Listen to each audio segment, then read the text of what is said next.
In 2024, a truck crashed into Kanawha Animal Rescue, where I work. 146 of our dogs needed homes fast. We asked for help on Facebook. Our story spread through WhatsApp messages and Instagram reposts. Immediately, people stepped up. I'm here to foster. And just 6 hours later, every dog was fostered. I'll never forget how our community showed up for us. Learn how over 3.5 billion people connect to what matters with Meta at meta.com/community. United Health Group is simplifying healthcare by investing in tools to help patients know more and pay less. These tools help patients find providers and compare costs and save hundreds of dollars annually. Learn more at unitedhealthgroup.com/commitment.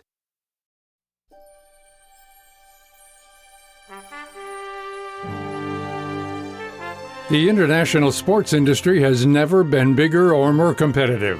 From the recent Winter Olympics to international soccer to Formula One, these events draw massive audiences and even larger investments.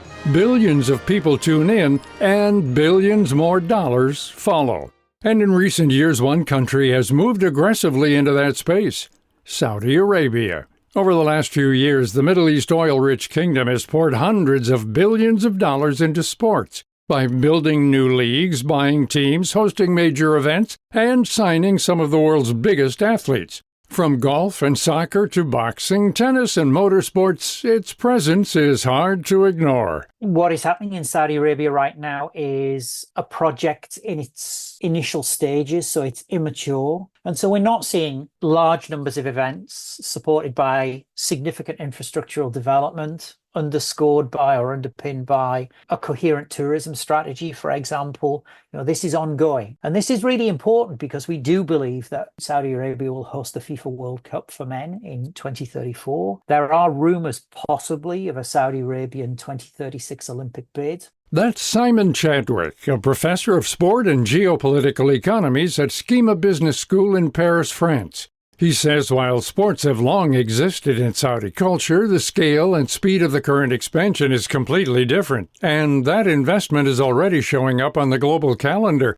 This year alone, the Middle East nation is hosting a wide range of major events, including the Formula One Grand Prix in Jeddah, international soccer tournaments, tennis finals, and large-scale e-sports competitions. Looking ahead, it's also preparing to host the AFC Asian Cup in early 2027, one of the biggest tournaments in international soccer, with matches scheduled across multiple cities and the final set for Riyadh. If you examine Saudi's past history with sports, Chadwick says that more niche athletics like horse racing and falconry have long been a part of the country's culture. It wasn't until the latter part of the 20th century that there was a shift, and soccer, or what's known as football abroad, really blew up. Today, Saudi Arabia has spent billions to acquire some of the biggest names in the sport, like Portuguese sensation Cristiano Ronaldo. Many experts point to Saudi's Crown Prince Mohammed bin Salman as the driver behind this relentless expansion. It was very important in changing the emphasis from more traditional pursuits like falconry and equine sports to not only more modern sports. And when I use this word modern again, I think about esports as another example, which obviously is a very kind of late 20th and early 21st century phenomenon. But he has been the principal initiator of this focus on sport and this focus on sports investments. With this shift, there are many critics who argue that the country is trying to revamp its image through sports. It's long been known as a conservative state with hardline traditional values around religion, gender norms, free speech, and what's generally accepted in society. It's also no stranger to past human rights controversies and unfair labor practices. We know, many of us, that Saudi Arabia has a particular reputation, and that is as an outcome of several episodes over the last 20 years. And so I think brand Saudi Arabia is trying to change perceptions, is trying to change attitudes, is trying to get us to see the country in a different way. And sport helps it to do that. And as I say, some people might label this sport washing, other people would label it as soft power. And soft power is essentially when countries try to persuade us, they're actually quite like us, and they're not different and they're not threatening, that they are legitimate members of the international community.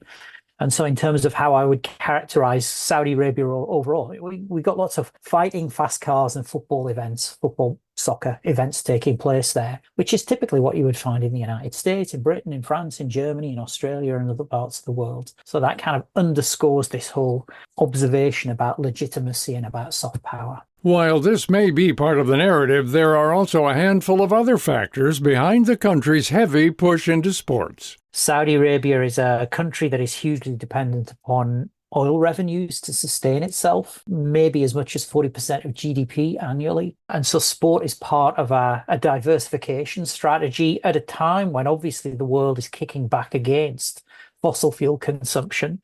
The Saudi Arabian economy does need to be more resilient and needs to be able to withstand what potentially will be a very important pivot away from fossil fuels across the world. There's also a demographic angle. The country has a young and rapidly growing population, with a large majority falling under the age of 35. The overall population of Saudi Arabia is around 35 million people, and the population shift is changing how millions live, work, and spend their free time. One of the things that I think Saudi Arabia is mindful of is the potential for these young people to become disaffected. If you consider that during the Arab Spring, 12, 13, 14 years ago, the average age of an Arab Spring protester was 26 years old. And what the Saudi authorities are very keen to do is to ensure that we don't see any popular uprising, any questioning of the government.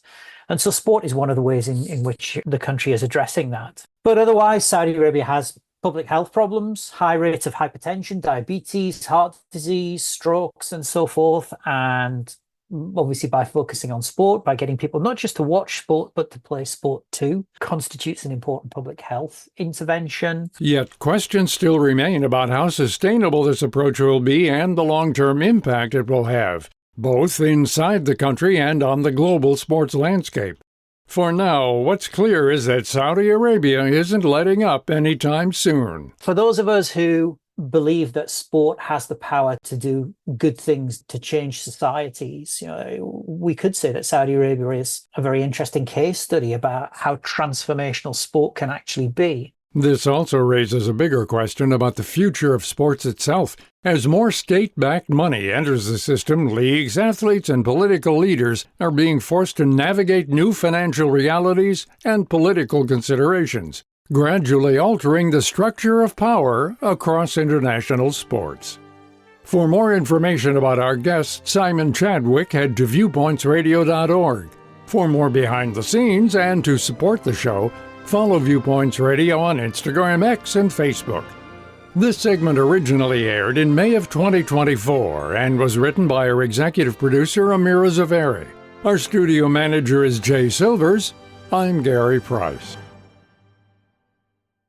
Listen, we've seen what's out there for patio furniture, and what you've been paying is outrageous. But that was last season before you ditched the specialty stores and started saving more at HomeSense. Now you're listening to this while under a designer umbrella on a luxurious teak lounge chair, because it's easy to relax when you refuse to settle on style, on price, on outdoor pieces that will actually outlast the season. HomeSense, the home of no compromise, part of the home goods family.